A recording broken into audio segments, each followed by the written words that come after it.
E o que é o autismo?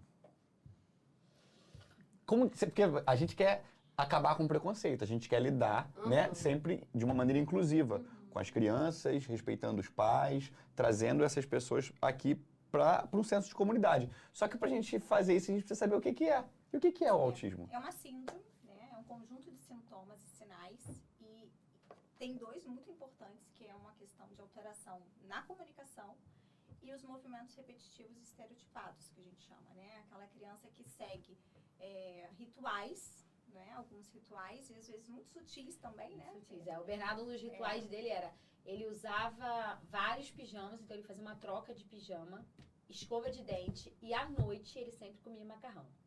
Caramba. Que no início era miojo, mudou para espaguete, penne, e hoje em dia ele come até espoleto, já melhorou. Mas aí é isso, e ele né? falava, né? Então a fala estava ali presente, mas os sintomas, né? Os rituais que ele apresentava também estavam.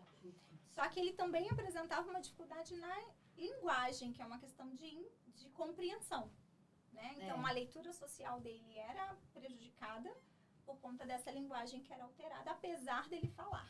Porque fala e linguagem são coisas diferentes. São coisas diferentes. Qual a diferença? Explica aí, Fone.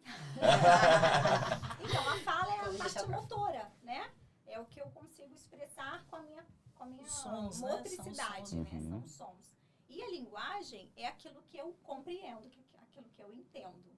Então, eu recebo a informação, processo e faço a compreensão daquela fala. Legal. Né? Daquela emissão ali do outro. E essa linguagem no autismo pode vir alterada também, apesar dele falar. Então, pode falar, mas pode ter a linguagem comprometida, é isso? Por exemplo, o Bernardo tem dificuldade de entender alguns tipos de brincadeira. Ou figuras de linguagem, para ele é muito difícil, né? Olha só, não sabia. Piadas, entendeu? Ele não sabe se a pessoa tá brincando ou tá falando sério. Ou tá falando sério. Às vezes ele não entende por que a pessoa tá rindo. Tá rindo de quê? Tá rindo de quê? Por que você tá rindo? Olhando pra mim por quê? Tá olhando pra mim por quê? Tá rindo de mim ou tá rindo para mim? Então essa nuance, às vezes eles não pegam. Mas é uma dificuldade de entender ou também de se expressar, de se comunicar? E aí vem também uma tem dificuldade de dar a resposta. Né? A resposta dele de linguagem, às vezes, não é adequada. Você falou de um negócio interessante, que é a criança andando na ponta do pé. Acho que eu cheguei a comentar isso com vocês. Eu tenho um amigo que o filho dele também... eu falo que ele é autista ou tem autismo? Ele é, não tem. Eu vou tentar adaptar minha linguagem para poder aprender. Eu peço desculpa se eu estiver falando aqui, ofendendo alguém. Não é por mal, estou tentando aprender. Então ele é. Beleza. Então ele é autista e ele sempre caminhava na ponta do pé. E aí agora ele tem, sei lá, acho que 10 anos, ele fez uma cirurgia porque ele não... O pé dele, o tendão, é isso, né? Encurtou. E ele teve que ficar um mês de gesso.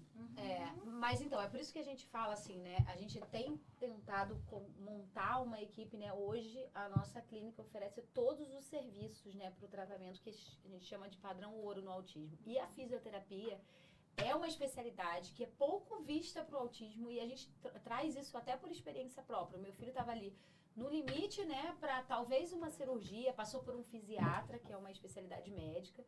Falou, Fernanda, se não iniciar a fisioterapia agora, e aí a nossa fisioterapeuta, junto com a Natália, né, pegou bastante essa parte para que ele evitasse, porque é isso aí uma criança, já pensou uma criança com todas essas questões, com gesso ali não sei quanto tempo. Né? E assim, e tem uma questão que é bem significativa dentro da ponta de pé, porque geralmente não é só uma alteração por encurtamento, né, ou por uma resposta motora.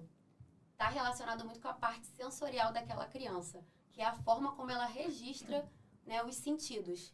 Principalmente ali o vestibular e a propriocepção, que são importantes ali para ela ter a percepção do corpo. Então, muita criança usa, né, a ponta de pé para aumentar o input e levar um estímulo maior para esse cérebro, ele conseguir ter uma percepção melhor desse corpo e até de movimento.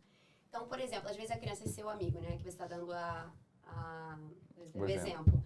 A criança passa pela cirurgia, faz lá o negócio do tendão, só que aí passa meses depois ela volta a fazer a ponta de pé. Por quê?